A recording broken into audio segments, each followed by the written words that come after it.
नमस्कार, स्वागत है आपका हमारे चैनल शंकरा शिवयुग पर। मित्रों, आज हम आपके लिए लेकर आए हैं पौष शुक्ल पक्ष में पड़ने वाली पुत्रदा एकादशी व्रत की कथा। धर्मराज युधिष्ठिर श्री कृष्ण जी से बोले, हे भगवान, अब आप पौष शुक्ल एकादशी की कथा सुनाइए।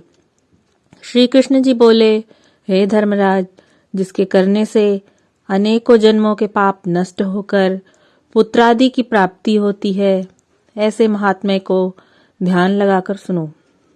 काम, क्रोध, लोभ और अभिमान का त्याग कर फल फूल आदि से भगवान विष्णु की पूजा करनी चाहिए। इसकी पूजा भगवान नारायण के नाम से होती है।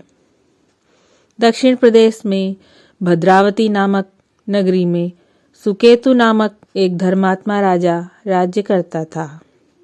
उसको सब प्रकार के सुख होते हुए भी पुत्र नहीं था, इसलिए वह बहुत दुखी रहता था। पुत्र प्राप्ति के लिए जब तप, यज्ञ और दान आदि करने पर भी जब पुत्र प्राप्ति नहीं हुई तो वह दुखी होकर राजपाट छोड़कर जंगल में चला गया। वहां भूख प्यास से तड़प आत्महत्या करने का विचार करने लगा।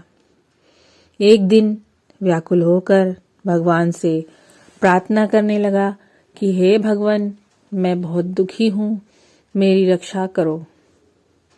इतनी कथा को कहकर श्री कृष्ण जी बोले, हे युधिष्ठिर, इस प्रकार भक्त की सच्चे दिल की प्रार्थना सुनकर मुझे उस पर दया आ गई और मैंने उसके समस्त पाप क्षमा कर दिए। तब उसे एक आश्रम दिखलाई पड़ा। वहां बहुत से ऋषि तपस्या कर रहे थे। राजा ने उनको प्रणाम किया। तब ऋषियों ने आशीर्वाद दिया कि हे राजन, तुम्हारी जो मनोकामनाएं हैं वे सब भगवान की कृपा से पूरी होवें।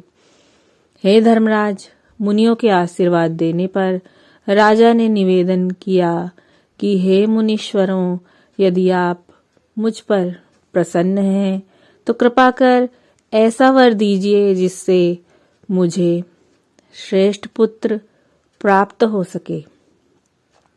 राजा की इच्छा जानकर ऋषियों ने कहा कि हे राजन, तुम विधि से पुत्रदा एकादशी का व्रत करना, जिससे तुम्हें पुत्र प्राप्त होगा। हे धर्मराज, ऋषियों की आज्ञा से राजा ने पुत्रदा एकादशी का विधि पूर्वक पूजन व व्रत किया, जिससे उसके धर्मात्मा सदाचारी बेटा उत्पन्न हुआ और राजा अंत समय में मोक्ष को प्राप्त हुए। इस प्रकार जो भी भक्त सच्चे मन से पुत्रदा एकादशी का व्रत पूरे विधि विधान से करता है, भगवान उसकी संतान प्राप्ति की मनोकामना अवश्य पूरी करते हैं। ओम नमो भगवते वासुदेवाय नमः।